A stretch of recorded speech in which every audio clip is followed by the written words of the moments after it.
JB మిత్రులారా, ఈరోజు తెలంగాణ రాష్ట్ర ప్రభుత్వం చూసుకున్నట్టయితే హైదరాబాద్లో హైడ్రా కూల్చివేతలు అక్రమంగా కట్టుకున్నటువంటి కాల్వలపైన నాలాలపైన కట్టుకున్నటువంటి కట్టడాలను కూల్చివేస్తున్నది. ఇది 100% మేము స్వాగతిస్తున్నాం.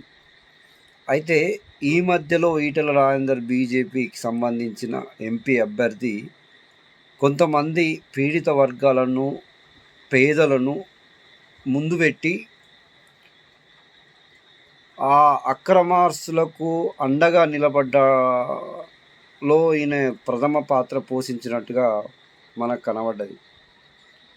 ఎందుకంటే మిత్రులారా, ఎవరు కూడా ఇంతవరకు ధైర్యం చేయలే. ఎందుకంటే అందులో పెద్ద పెద్ద వాళ్ళు ఆక్రమించుకొని కట్టుకున్నారు కాబట్టి.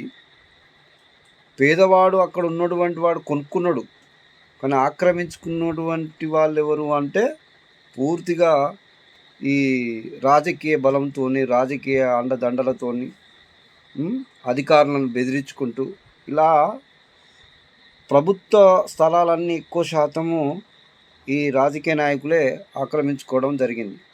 ఇప్పుడు వాళ్ళని కాపాడాలంటే మళ్ళా పేదలను తీసుకొచ్చి ముందడ పెడతారు వీళ్ళు.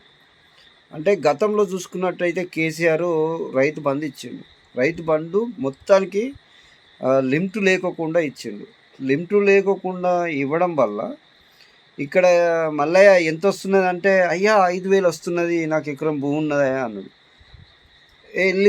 వెళ్ళా ఎంత వస్తున్నది అంటే, నాకు అరెకరం ఉన్నాయా, 2,500 వస్తున్నాయి. అబ్బా దండం పెడతా బాంచనయ్యా అని అన్నారు అప్పుడు.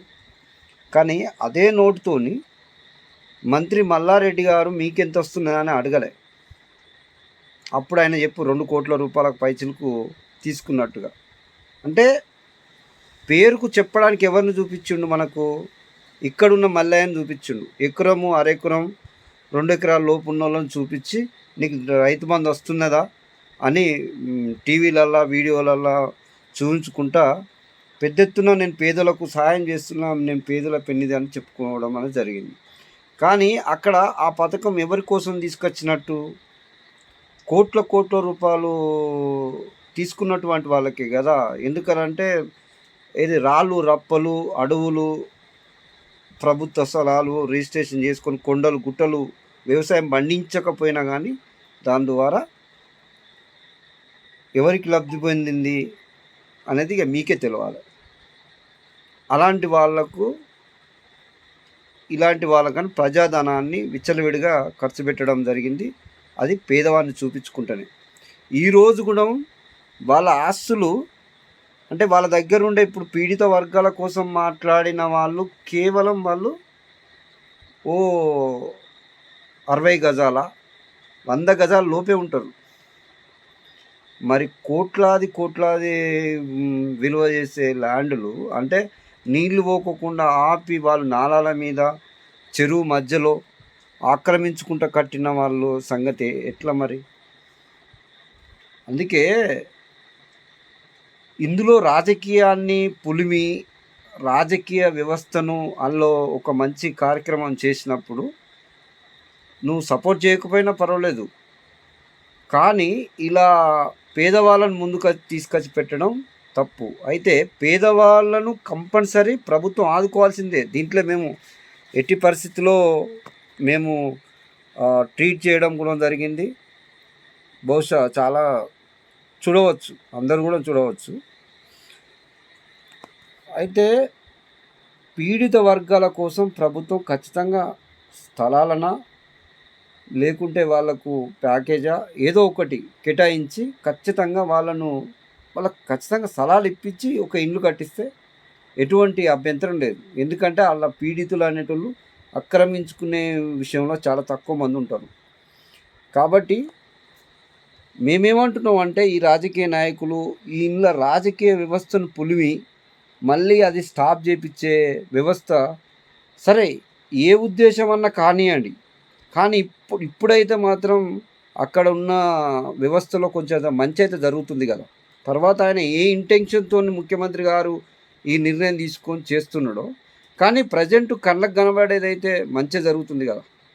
అంటే ఆ ప్రభుత్వ భూములను కాపాడే విషయంలో కానీ, పర్యావరణాన్ని కాపాడి వచ్చే తరానికి అందించే విషయంలో కానీ ఇప్పుడైతే మనకు మంచి అయితే కనబడుతుంది కదా. మంచిని మనం స్వాగతిస్తే తప్పేముండదు. రేపు పొద్దున దీన్ని చూపించి మిగతా వాళ్ళ దగ్గర డబ్బులు లాక్కోవడానికో లేకుంటే ఇంకోటి చేయడానికో అప్పుడు మనం ప్రశ్నించవచ్చు. అప్పుడు మనకు తెలుస్తుంది కదా, అప్పుడు మనం ఎందుకు ఊకుంటాం. కాబట్టి మంచిని మంచి అని మనం తీసుకొని రాజకీయాలకు అతీతంగా దీన్ని తీసుకొని మనం ముందు పోవాలి తప్ప ఈటల రాజేందర్ లాగా ఏదో ఇంకో కొంతమంది తయారవుతారు. ఇప్పుడు మోపవుతారు, ఇక మోపై ఇగో ఇగో ఈ పేదోళ్ళది ఈ పేదోళ్ళది ఈ పేదోళ్ళదని ఆ పేదోళ్ళని చూపించి వాళ్ళు కోట్ల రూపాయలది స్థలాలను ఆక్రమించుకొని ఎకరాల ఆక్రమించుకొని మళ్ళీ లబ్ధి పొందే ప్రయత్నం జరుగుతుంది అనేది మేము అనుకుంటున్నాం. అయితే రేవంత్ రెడ్డి గారు మరి వీళ్లకు లొంగి మళ్ళా వెనుకడుగేస్తాడా, లేదంటే అలాగే తీసుకున్న నిర్ణయాన్ని మీద నిలబడి ముందుకెళ్తాడా అనేది మనం వేచి చూడాలి.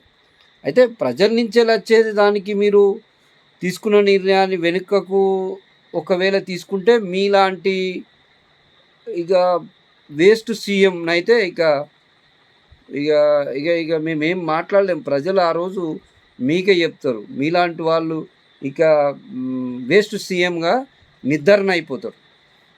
కాబట్టి మీరు ఎవ్వరికి లొంగకుండా మీరు ఏదైతే నిర్ణయం తీసుకున్నారో దాన్ని ఖచ్చితంగా నెరవేర్స్తే ప్రజలందరూ కొంచెం మీరు ప్రజల మనసుల్లో ఒక స్థానాన్ని సంపించుకునేటోళ్ళుగా ఉంటారని మాత్రం మేము చెప్పగలం.